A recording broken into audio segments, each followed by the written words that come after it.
Today, we examine a demographic contradiction.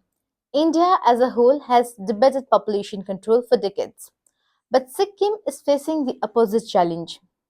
The state's total fertility rate, or TRF, has fallen to approximately 1.1 birth per woman in 2025. For reference, a TRF of 2.1 is required to maintain population stability. Anything below that leads to long term population decline. In 2009, Sikkim's TRF stood at 2.01. In just over a decade, it has nearly doubled. This makes Sikkim one of the lowest fertility states in India. The question is why? The Chief Minister Prem Singh Tamang's government has acknowledged the concern. In January 2026, the state partnered with ICMR, National Institute for Research in Reproductive and Child Health, to conduct a detailed study into declining birth rate. Several schemes have been introduced. The Vatsala scheme, offering financial support of up to Rs 3 lakhs to 5 lakhs for IVF treatment.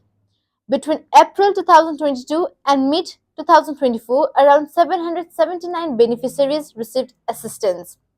By 2025, around 535 couples were reported to have benefited. The Sikkim Shishu Samriddhi Yojana, under which 10,800 is deposited in a newborn's name at the State Bank of Sikkim. As of 2025, 5,500 families have registered. Enhanced maternity leave and paternity leave provisions. Workplace flexibility initiative, breastfeeding supports, infrastructure in urban area. Despite this measure, fertility remains low. So let us understand what all could be the reason for the gap. Economic factor. The cost of living in Gantok and other urban centers have increased significantly. Housing prices are high, private education expenses are substantial, many family prefers private school over government institution, increased financial pressures, healthcare costs are rising, young couple today prioritize financial stability before planning a child. However, delayed planning reduces overall fertility due to biological constraints. Social and lifestyle shifts.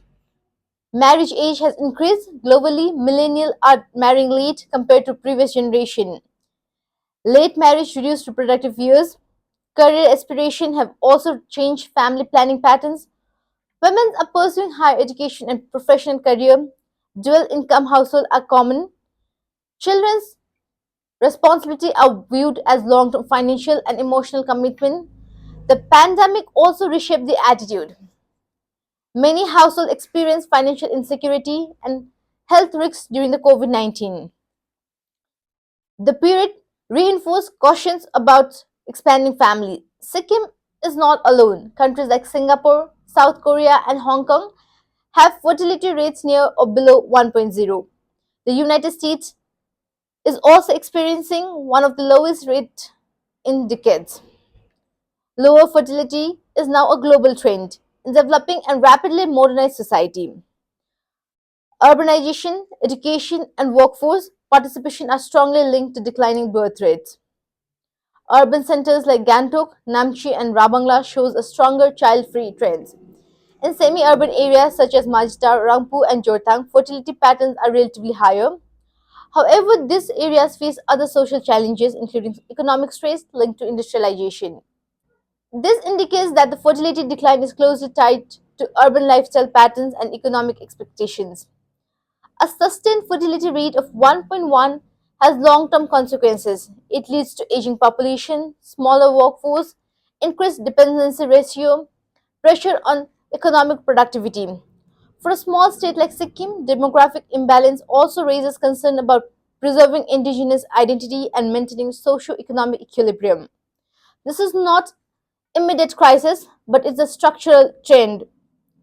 Is this an issue or simply a reflection of changing aspirations? Today, having a child is conscious choice, not a social obligation. Younger generation value independence, career growth, and financial security. Some choose to remain child-free. Others delay parenthood. Government initiatives can support families who want children, But initiative alone can't reverse deep social shift. What could improve the situation? Experts suggest long-term measures, affordable housing policies, strengthening public education trust, expanding childcare facilities, promoting work-life balance, data transparency and continuous research encouraged must be backed by structural reforms. Talking about Sikkim's fertility decline is a part of broader global transformation.